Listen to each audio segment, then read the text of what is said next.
അപ്പൊ നിങ്ങൾക്ക് ചിലപ്പോ സ്റ്റേറ്റ്മെന്റ് ആയിട്ടൊക്കെ വരാം, അഭാജ്യ സംഖ്യക്ക് 2 ഘടകം മാത്രമാണുള്ളത്. കറക്റ്റ് ആണ്.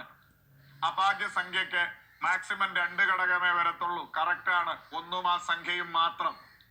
അപ്പോ അഭാജ്യ സംഖ്യക്ക് എത്ര ഘടകങ്ങൾ ഉണ്ടെന്ന് ചോദിച്ചാൽ നമുക്ക് പറയാൻ 2 ഘടകങ്ങൾ, ഒന്നും ആ സംഖ്യയും മാത്രം. ഓക്കെ, ഇനി ശ്രീലക്ഷ്മി വരാം അതിലേക്ക്. അപ്പൊ ഏറ്റവും ആദ്യത്തെ അഭാജ്യ സംഖ്യ ആരാന്ന് ചോദിച്ചാൽ നമുക്ക് പറയാം 2. ഇനി കഥ എന്താന്ന് ചോദിച്ചാൽ ഇരട്ട സംഖ്യയായിട്ടുള്ള ഒരേ ഒരു അഭാജ്യ സംഖ്യ 2 ആണ്. നിങ്ങളൊന്ന് ആലോചിച്ച് നോക്ക്. വേറെ 4 ആണേലും 6 ആണേലും 8 ആണേലും എഴുതി നോക്കിക്കഴിഞ്ഞാൽ അവരുടെ എല്ലാം ഘടകമായിട്ട് 2 വരും. ഇരട്ട സംഖ്യ എല്ലാം 2 കൊണ്ട് ആയിരിക്കാം. അപ്പോ ഇരട്ട സംഖ്യ ആയിട്ടുള്ള ഒരേ ഒരു അഭാജ്യ സംഖ്യ 2 ആണ്. പിന്നെ അടുത്തത് 3. അടുത്തത് 4 4-ന് 2 ഘടകമായിട്ട് വരും. 5.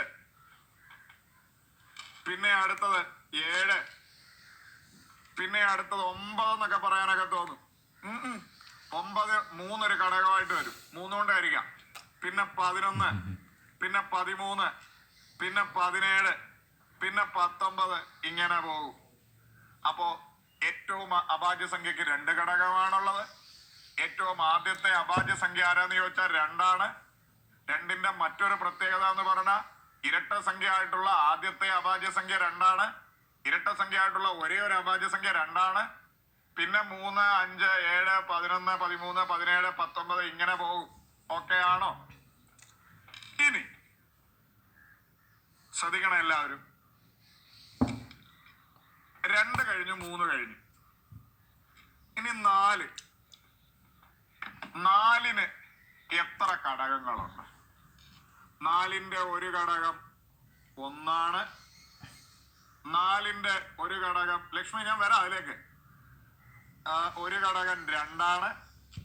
4-ന്റെ ഒരു ഘടകം 4 ആണ്. ഇത്രയുമാണ് 4-ന്റെ ഘടകങ്ങൾ. ആലോചിച്ച് നോക്ക്. ഇത്രയുമാണ് 4-ന്റെ ഘടകങ്ങൾ ആണേ. അപ്പൊ 4 ഒരു പ്രൈം നമ്പർ അല്ല. 4-ന് ഏറ്റവും കുറഞ്ഞത് 3 ഘടകങ്ങളുണ്ട് ആണേ. 4-നെ വിളിക്കുന്ന പേരാണ് കോമ്പോസിറ്റ് നമ്പർ. പ്രൈം നമ്പറിന്റെ നേരെ ഓപ്പോസിറ്റ്. കോമ്പോസിറ്റ് നമ്പർ പ്രൈം നമ്പറിന്റെ നേരെ ഓപ്പോസിറ്റ്. പ്രൈം എന്ന് പറഞ്ഞാൽ അഭാജ്യ സംഖ്യ. അപ്പൊ കോമ്പോസിറ്റ് നമ്പർ എന്ന് പറഞ്ഞാൽ ഭാജ്യസംഖ്യ.